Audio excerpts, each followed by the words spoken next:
صلى عليك الله. Bismillahirrahmanirrahim. Wal fajr walayalin ashr wasyaf'i wal watr. Tambahkan satu ayat lagi, wal laili idza yasr. Baik, wal fajr, aku bersumpah demi waktu fajar. Di dalam Al-Quran kita temukan ragam sumpah yang langsung disampaikan oleh Allah Subhanahu wa ta'ala. Allah itu tidak bersumpah pun pasti yang difirmankan sudah penting. Dan sumpah itu ciri penegasan dan kesungguhan. Kalau dikaitkan dengan makhluk ada kesungguhan. Makanya kalau Anda ingin menguatkan sebuah pesan dan menunjukkan Anda serius, pakai sumpah ya. Besok ada ceramah Ustadz Adi di Masjid A. Wah, yang benar sumpah. Nah, dia.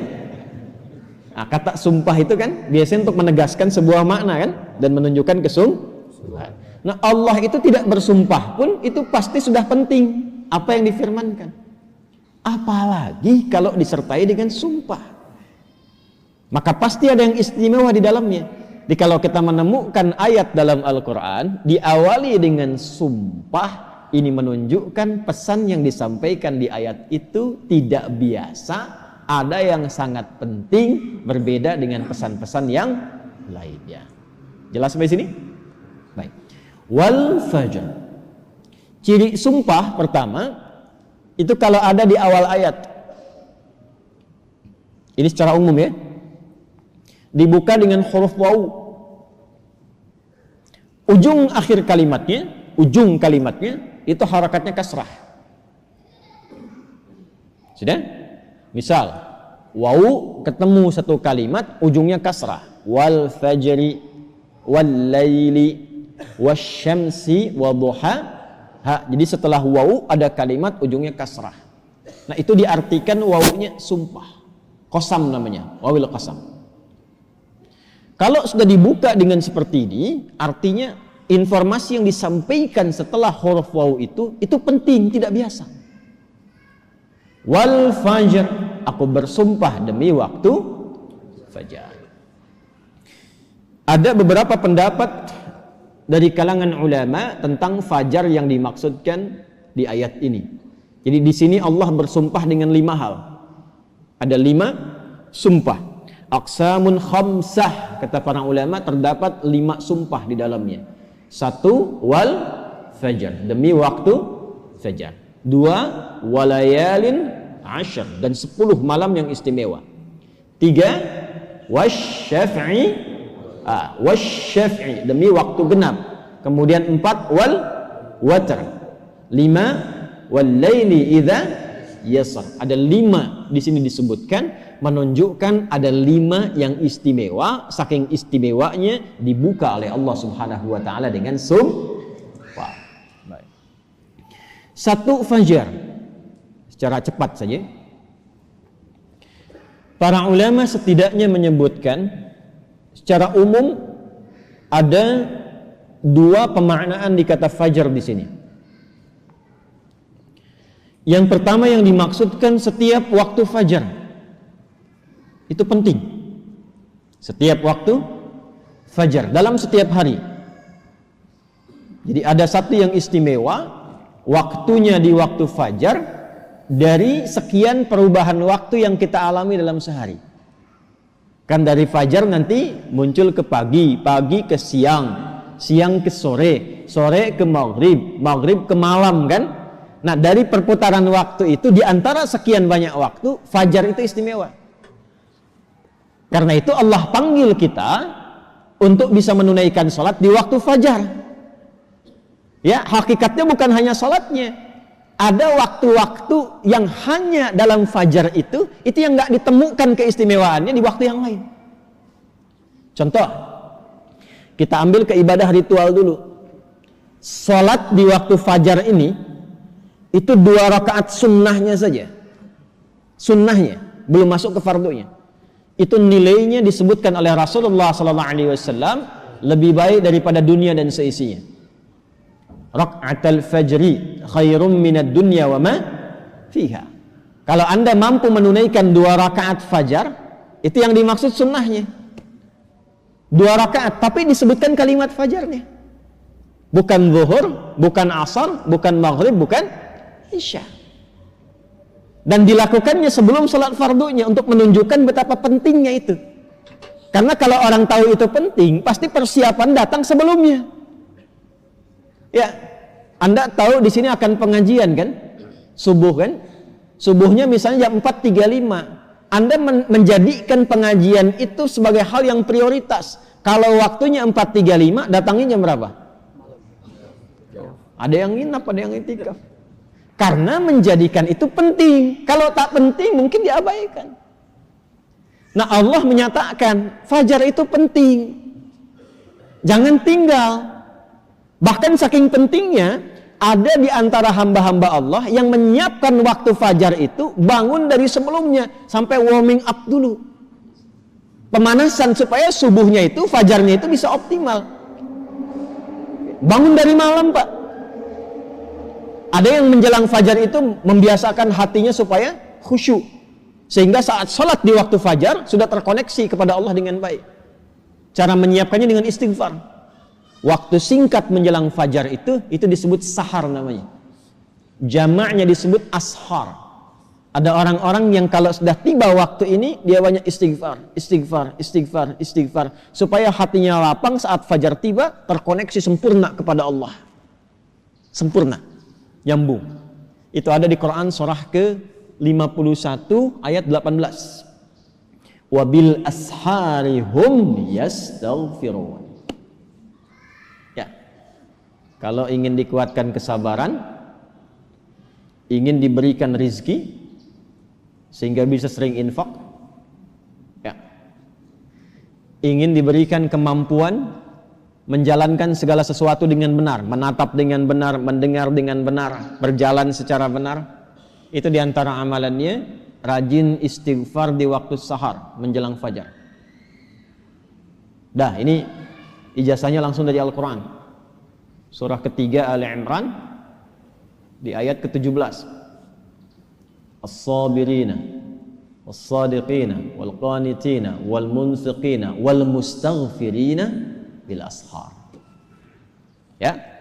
Quran surah ketiga Ali Imran ayat 17. Paling kiri sebelah atas tuh.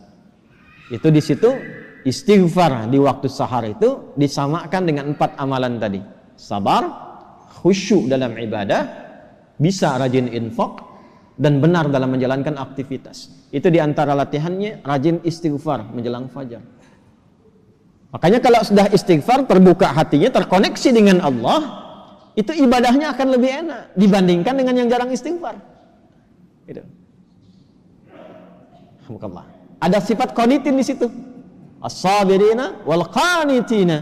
Sedangkan kita diminta salat itu dengan sifat kunut. Orangnya disebut qanit, jamaknya qanitin. Ada di mana ayatnya? Al-Baqarah ayat 238. Hafizu 'alas salawati was salatil wusta wa qumu lillahi qanitin. Tuh. Kalau mau salat, mau enak salatnya, jangan sekedar salat. Memang betul sudah selesai. Ya, menuntaskan kewajiban, beban kewajibannya hilang, tapi kenikmatannya dapat enggak? Manfaatnya dapat enggak? Kalau ingin menikmati salat, ingin dapat manfaatnya, dapat ketenangan, terkoneksi dengan Allah, doanya cepat dijawab, maka khusyuklah dalam salat. Nah, di antara cara mendapatkan khusyuk itu istighfar. Dibuka. Sehingga sekat-sekat yang membuka kita itu, yang menghambat koneksi kita dengan Allah itu terbuka. Ini dari Quran. Dari Quran. Nah, dibiasakan istighfar paling enak itu di waktu sahar menjelang fajar. Apalagi kalau bisa tahajud sebelumnya. Kalau bisa tahajud, ya, tahajud, kemudian istighfar, terbuka hati, rajin memberi di situ, itu disebut langsung oleh Quran kalau dia bertahan dengan itu sampai wafat, itu disebut sebagai calon penghuni taman surga yang sedang beraktivitas di bumi. Itu Quran surah 51 ayat 15 sampai dengan ayat 23. Innal muttaqina fi jannatin wa 'uyun akhidhina ma atahum rabbuhum innahum kanu qabla dhalika muhsinin kanu qalila minal laili ma yahja'un. Itu tahajudnya. Wa bil ashari hum yastaghfirun. Itu istighfarnya. Nah, hakikatnya kita bangun malam itu, hakikatnya kita istighfar di waktu sahar untuk persiapan ke fajarnya. Salah satu maknanya itu. Makanya Nabi kan ya suka rebahan kan sedikit ya. Bukan rebahan yang sempurna. Ya kaum rebahaners dia. Ya. Coba dicek tuh. Kalau ada rebahan Nabi itu, miring sedikit ke kanan kan, setelah istighfar tuh nunggu-nunggu sampai fajar tiba. Supaya kesadarannya optimal. Ada apa di fajar itu sampai dipersiapkan sebelum itu? Sampai-sampai 2 rakaatnya lebih baik daripada dunia dan seisinya. Itu kalau dibaca pakai iman, gak ada yang bisa menandingi. Saya tanya antum, dikasih 1 juta atau 2 rakaat sebelum subuh? Ayo. Oh, masa? Huh? Coba dicek. Sana ada lomba balapan di sirkuit tuh. Berlangsungnya sebelum subuh. Siapa yang datang duluan di dekat situ, 10 tempat pertama mendapatkan bonus 5 juta. Cuma nontonnya dapat 5 juta. Tawaran kedua, datang ke masjid, tunaikan 2 rakaat sebelum subuh setelah adzan tiba, dapat dunia dan seisinya, lebih baik daripada dunia dan seisinya. Pilih mana? Nonton di sirkuit atau 2 rakaat sebelum subuh? Tuh, makin pelan jawabannya. Karena babnya iman, bukan akal. Akal yang dibimbing oleh iman itu lebih tajam nanti cara berpikirnya. Mampir lu aja ke masjid, ntar balik lagi ke sana. Berarti ada yang penting. Kalau antum ingin latihan jadi orang baik atau anak pengen jadi baik tuh, konsistenkan subuh. Kayak ulama tuh enggak banyak ceramah, enggak banyak cakap, bilang subuh aja, konsisten. 40 hari subuh terus, ya? Sering begitu kan ya? Nah, itu saya bahas ilmunya sekarang. Dan itu dari Quran. Makanya agak aneh kalau rajin ta'lim, rajin saling mencela. Salat kok menjadi saling menuduh. Orang salat itu bersih hati. Orang ta'lim itu bersih jiwa. Nah, cara memulainya fajar. Kenapa Allah bersumpah dengan fajar? Karena Allah menginginkan hambanya jadi baik. Itu pesannya. Nanti sifatnya beda dengan zuhur, beda dengan asar, beda dengan maghrib, lain dengan isya. Fajar itu pembukanya. Karena itulah saat fajar dipanggil, iman kita terpancar. Makanya saat tidur kalau dengar adzan, itu kan terpancar kan, sudah adzan. Dan sekelebat itu ada yang meminta kita bangun tuh. Allahu Akbar, bangun tiba-tiba dengar adzan. Itu yang terpanggil imannya. Ketika cahaya iman itu merespon suara adzan, itulah fajar namanya. Dari maknawinya. Dari segi waktu dia melatih keadaan kita jadi lebih baik, terkoneksi dengan Allah. Kalau sudah hatinya bersih, nyambung dengan Allah, doanya mustajab. Innallaha tayyibun la yaqbalu illa tayyibah. Kata Nabi demikian. Allah itu maha baik sehingga akan cepat menerima dari yang baik-baik.